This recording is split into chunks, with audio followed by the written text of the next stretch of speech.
Fox News alert. Brand new video just into Fox News showing the exact moment of impact when the mother of all bombs blew up a terrorist hideout in Afghanistan. The attack taking out 36 ISIS fighters. There it is through some sort of a night vision reticle.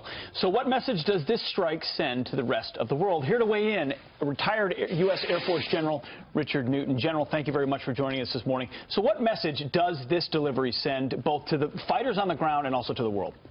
Hey, good morning, Pete. Good morning, team. First off, this was an employment of a very large conventional weapon against a tactical target. And so General McNicholson, the commander of U.S. forces and allied forces in the region, has been given the authorities to use weapons at his disposal, and that's what you saw yesterday. You know, this was against it's a perfect target for this weapon system. It's a series of tunnels and cave complexes where, frankly, ISIS, you know, they're now using IEDs or in caves or in tunnels and so forth in this rough part of the eastern province on the border of Pakistan.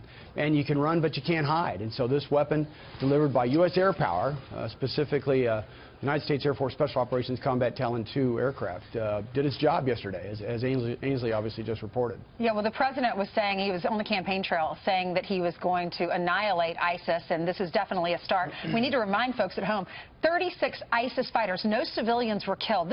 These are the worst of the worst, and they want to come here to America and do the same thing here, so we're trying to stop them. What do you say to the liberals or to the mainstream media that's painting a picture of, we're not sure if this was a good idea?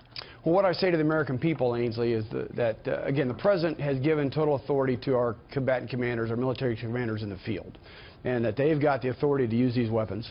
The fact that, you know, again, we say, you know, we mean what we say, and we're going to employ all capabilities. And Pete, you've been downrange. You appreciate the fact that authority has been given to our combatant commanders. You don't have to go through, you know, the politicians back in Washington, D.C. And that's going to be more effective use of U.S. capabilities, in this case, air power, to destroy ISIS. And again, that's part of the message to the American people. It's also part of the message to our allies and our adversaries. Yeah, and adversaries, maybe even North Korea, they realize that. The Tomahawks, they also changed their behavior after that.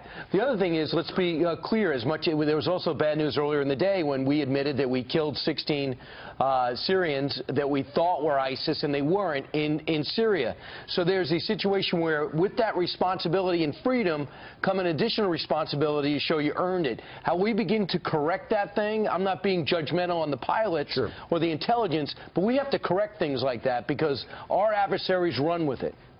Brian, I can assure you that there is significant efforts and discipline within, you know, certainly our military operational chain of command to avoid, you know, casualties and so forth. But it does go to show the utility and the versatility, again, of in this case, U.S. air power, but combat power in general. Our combatant commanders, again, are given the authorities. They are disciplined in their approach. They are measured in their approach. They will strike targets.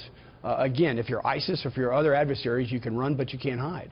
And we're going to follow up with that. General, if you're putting your geopolitical hat on here, if you're Kim Jong-un or if you're Tehran, what message does this send? Does it send a message at all? Obviously, there's a tactical and operational reason for using this weapon on the battlefield in Afghanistan, but there's other messages being sent as well. There are. Let's step back. There certainly are strategic messages. It's not just necessarily the employment of this weapon yesterday, Pete, but overall. I mean, you've got certainly the last several weeks when the president, as I've mentioned, has given authorities to our commanders.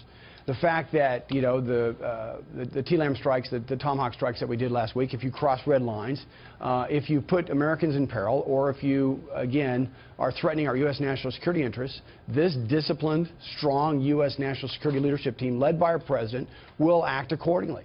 And it will give the authorities to our commanders to do their job that they've been trained to do, and that they will effectively use, you know, American firepower at their disposal. And right now we understand that Russia is actually holding a meeting about the future of Afghanistan with Pakistan, China, as well as Iran.